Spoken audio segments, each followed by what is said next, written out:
La historia mundial no conoce muchos ejemplos de un antagonismo tan puro como el del comunismo y el capitalismo, un antagonismo que ha marcado el siglo XX y generado muchas ideas falsas entre la mayoría de la sociedad. ¿Cuáles son los mitos más comunes en torno a los dos sistemas?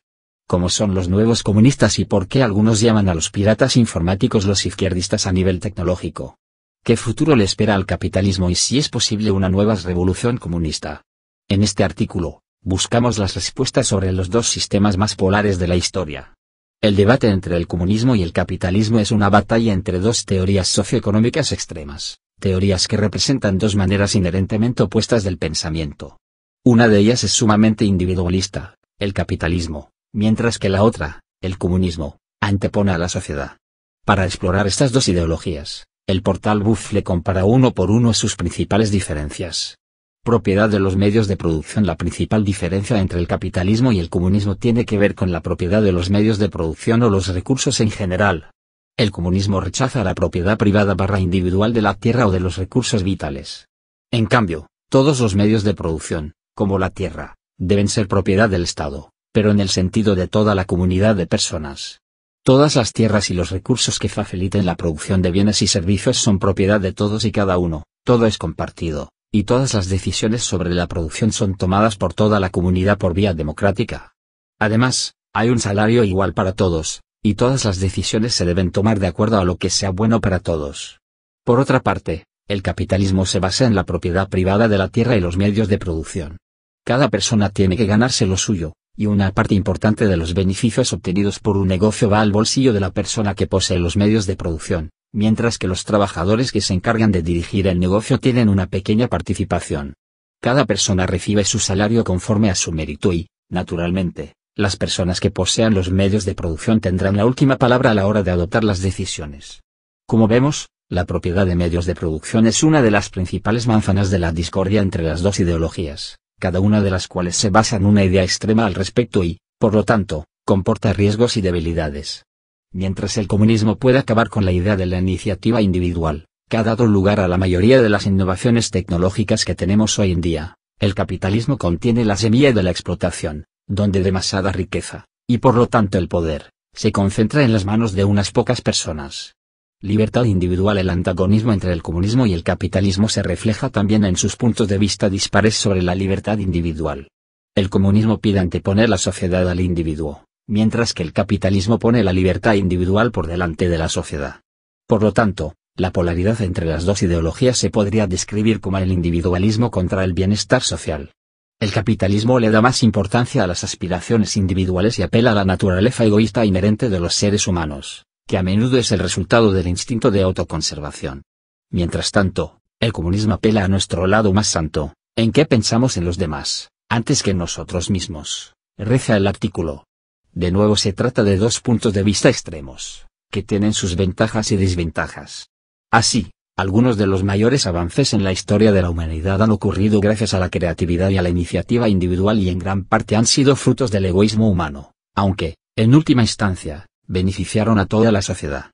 El comunismo puede afectar a esta iniciativa individual, así como a la creatividad y el pensamiento original, haciendo que una persona haga lo que le digan.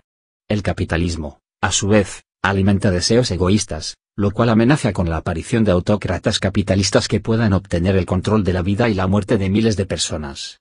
Sociedad. El comunismo defiende una sociedad igualitaria, sin diferencias de clases, razas, religiones o incluso nacionalidades, y donde todos los hombres y las mujeres estén en las mismas condiciones. De esta manera, no hay nada por lo que las personas puedan disputar. Esto es bueno como una idea, pero tratar de ponerla en práctica es difícil, sostiene el portal. Además, agrega, es injusto pedir a las personas que renuncien a todas las cosas que las hacen diferentes. El capitalismo promueve la distinción entre clases, creando una brecha entre ricos y los pobres, ya que en el capitalismo puro los ricos se hacen más ricos y los pobres, más pobres. La clase rica controla los medios de producción y ejerce el poder, imponiendo a la sociedad su propia distinción de clases y sus caprichos. Anatomía del poder. Comunismo apela al ideal más elevado del altruismo, mientras que el capitalismo promueve el egoísmo. En el capitalismo, la riqueza y el poder se concentran en las manos de las personas que poseen los medios de producción. Es decir, se crea una élite que controla el dinero, los recursos y el poder. El comunismo, en teoría, se basa en la naturaleza santa, altruista y desinteresada de toda la humanidad, y, por lo tanto, en la distribución igual del poder. Todas las decisiones se toman por medios democráticos y no debe haber leyes injustas que favorezcan solo a algunos. Sin embargo, hay que tener en cuenta que la gente es inherentemente egoísta y el poder puede corromper la mente de una persona, fallando la ideología y creando una sociedad injusta, reza el artículo. En última instancia, lo que necesitamos es un enfoque equilibrado, una combinación de buenos puntos de las dos ideologías. Una economía mixta donde el Estado tenga el control de los recursos vitales de una nación, garantice el bienestar para los más necesitados, a la vez que promueva el espíritu empresarial libre, concluye. El debate entre los dos sistemas ha dado lugar a numerosos mitos que hoy en día, muchas personas siguen creyendo. Estas son las 7 ideas falsas más comunes sobre el comunismo y el capitalismo. La lista fue elaborada por el bloguero Jesse Meyerson, quien afirma en su artículo publicado en el portal Salon.com que la mayor parte de lo que los estadounidenses piensan sobre el capitalismo y el comunismo es una tontería redomada. Esto no es sorprendente, dada la historia de los temores rojos de nuestro país, diseñados para crear la impresión de que el anticapitalismo es equivalente a traición, escribe Meyerson. 1. Las economías comunistas se basan en la violencia de Estado. Es comúnmente aceptado que la regulación estatal de la economía en la URSS o en China constituye un instrumento represivo que solo es utilizado por un Estado que intenta penetrar en todas las áreas de la sociedad para dominarla. No obstante, el poder estatal es una condición indispensable para la protección de la propiedad, piedra angular del capitalismo. La única diferencia entre estos dos sistemas antagónicos consiste en que los comunistas insisten en que la propiedad, es decir, los medios de producción, como fábricas, o las acciones y bonos, debe ser distribuida universalmente entre toda la sociedad. 2. Las economías capitalistas se basan en el libre intercambio. La bucólica imagen de un mercado abundante, donde cada persona libremente puede satisfacer sus necesidades, también es un mito bastante común. La realidad es que la naturaleza del mercado y su origen están marcados por las expropiaciones, como la privación a los campesinos de su acceso a las tierras, y la falta de libertades. La situación no ha cambiado mucho hoy en día, en que la gran mayoría de la población se ve privada del acceso a los recursos necesarios pese a su aparente abundancia. Además, cabe recordar que para su desarrollo el capitalismo estadounidense requirió exterminar a pueblos indígenas y esclavizar a los africanos. 3. Los gobiernos capitalistas no atentan contra los derechos humanos. Sería poco creíble que un sistema que aplauda el rápido enriquecimiento en medio de una competencia despiadada no produjera graves actos de violencia y privaciones, pero curiosamente sus defensores mantienen que estos excesos son una manifestación de la justicia y la libertad. Los que no estén convencidos de la tesis anterior podrían recordar que uno de los derechos fundamentales, el derecho a la vida, se viola diariamente cuando miles de personas mueren de desnutrición debido a que el libre mercado es incapaz de resolver este problema global. 4.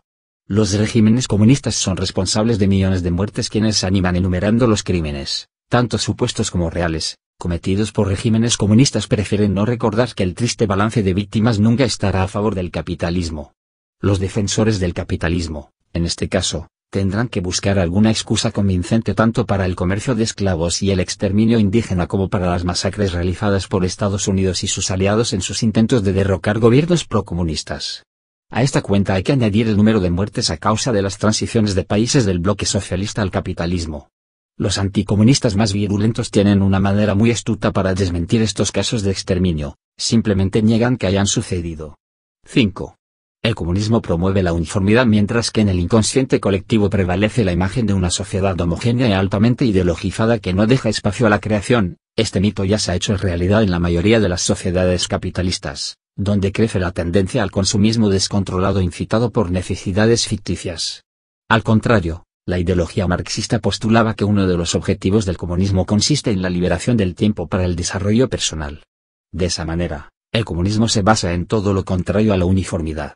6. El capitalismo promueve el individualismo en una sociedad de masas, donde millones y millones de personas están produciendo y consumiendo las mismas cosas a gran escala. El individualismo parece casi un milagro o al menos una excepción de la regla. A veces basta con echar un vistazo a los barrios residenciales de las grandes ciudades con sus casas o supermercados uniformados para concluir que es el producto de una sociedad completamente opuesta a lo individual. En 1867, en su libro El Capital, Karl Marx hizo su famosa predicción de la muerte inminente del capitalismo. Pasados casi 150 años, el sistema está vivo y el debate sobre su futuro continúa con mayor o menor intensidad. La crisis que durante los últimos años sufren varios países desarrollados hace que cada vez más los expertos hablen de grandes cambios que pronto tendrán lugar en el actual sistema social y económico a nivel mundial. Tras la desintegración de la Unión Soviética, gran parte de la población creyó que el capitalismo había triunfado por completo. Sin embargo, en los últimos años el sistema económico afronta numerosas conmociones económicas y sociales. En Occidente se reduce la clase media, aumenta de forma alarmante el paro y el estado del bienestar, considerado como el mayor logro del capitalismo de postguerra, cada vez más es una realidad del pasado. Por otra parte, en Oriente la explotación de trabajadores adquirió los niveles del cruel siglo XIX. En el nuevo libro ¿Tiene futuro el capitalismo? Obra conjunta de varios economistas y sociólogos reconocidos a nivel internacional, los expertos coinciden en que el mundo está a punto de entrar en una crisis estructural del sistema capitalista, revela la revista Expert. De este modo, el sociólogo estadounidense Immanuel Wallerstein escribe que el crecimiento del capitalismo alcanzó su tope en los años 70, mientras que todas las décadas siguientes el sistema solo superó las numerosas crisis, sin resolver ningún problema.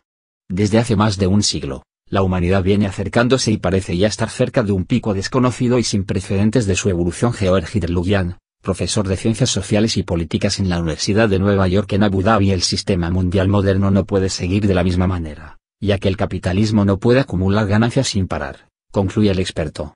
Por su parte, el Dr. Randall Collins destaca que el fin del capitalismo se producirá en 2040, año en que según él, más de un 50% de la población activa perderá su trabajo por los procesos de sustitución tecnológica.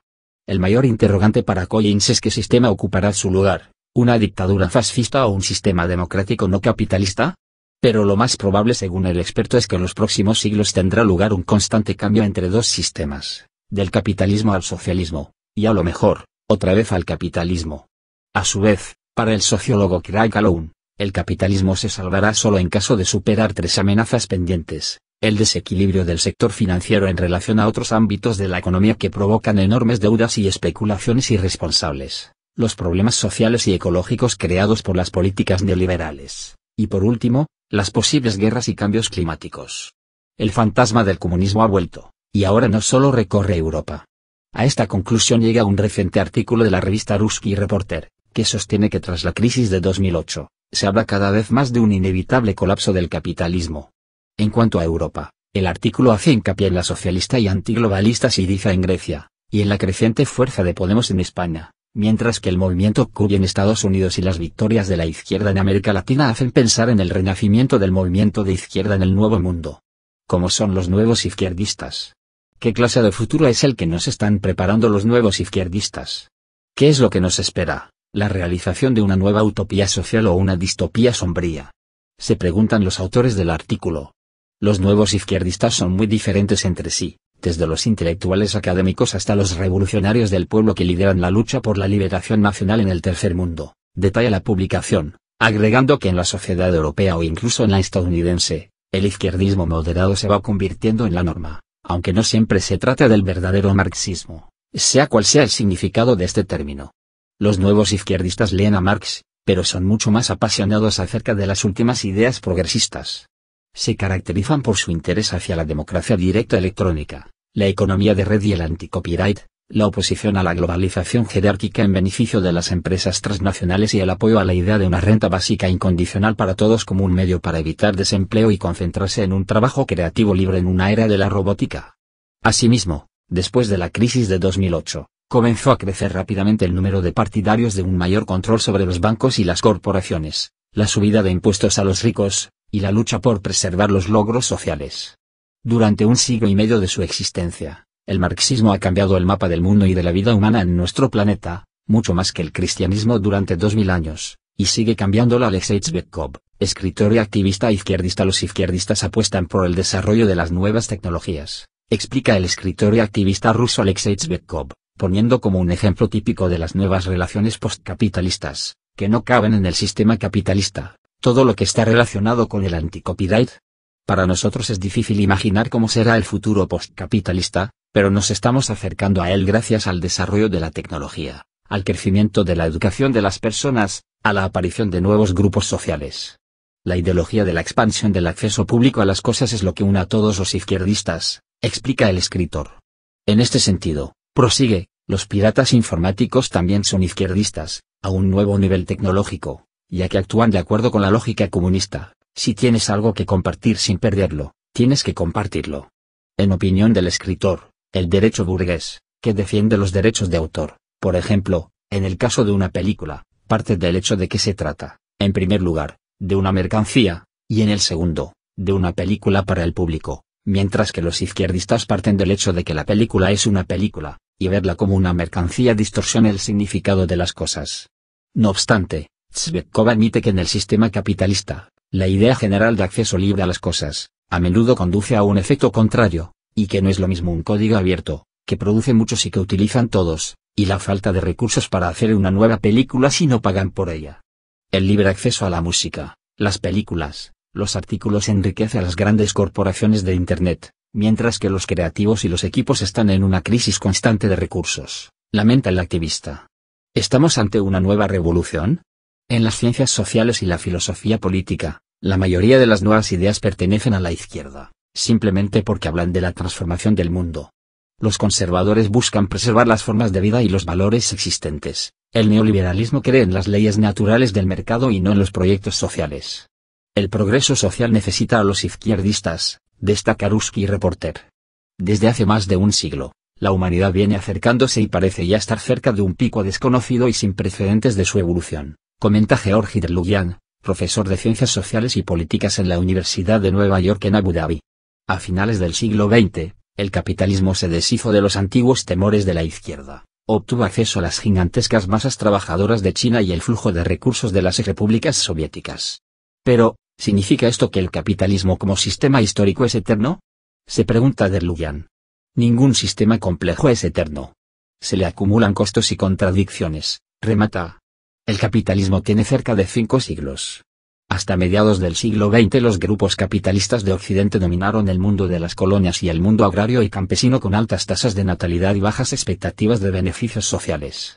Hoy en día está claro que todo esto ya no es así, concluye el analista. En realidad, aquí no se trata de simpatías personales, sino de lógica histórica, señala a su vez Alexei Tsvetkov. Para la derecha, la lógica del progreso simplemente no existe, existe solo la lógica de las normas tradicionales y las desviaciones de la misma. Para los liberales, la lógica del progreso existe hasta cierto punto, y luego la historia termina con el triunfo del libre mercado. Para los marxistas, la sociedad moderna no existe en la historia, sino en la prehistoria, hasta que se eliminen todas estas barreras, explica. Tsvetkov está convencido de que la verdadera historia de la sociedad humana empezará con la revolución comunista, porque finalmente todo volverá a la normalidad y el mundo al revés será reemplazado por uno adecuado. La mayoría de los izquierdistas, aunque no crean en la revolución comunista, mantienen este ideal en mente como un horizonte, como una forma de evaluar lo que está sucediendo, afirma. Por otra parte, algunos expertos consideran que no ocurrirá un cambio radical sino que el capitalismo tendrá que realizar una serie de reformas para poder responder a los nuevos desafíos. Se establecerá a nivel mundial un capitalismo reformado con mayor igualdad y derechos sociales para todos. No será el fin del capitalismo, sino la aparición de un capitalismo mejor, asegura el profesor de la Universidad de California, Estados Unidos, Michael Mann. Si la historia de la relación entre el comunismo y el capitalismo ya por sí misma es tan complicada y ha dado lugar a tantos mitos e ideas falsas, el futuro de los dos sistemas es aún más incierto y difícil de predecir. Volviendo al libro $¿Tiene mi futuro el capitalismo? La conclusión conjunta de los expertos consiste en que la gran crisis de este sistema, sea cual sea el escenario, no significa el fin del mundo, ya que el fin del capitalismo inspira la esperanza de su transformación en formas nuevas más humanas o su transición en el renovado socialismo democrático. ¿Y usted, qué opina al respecto?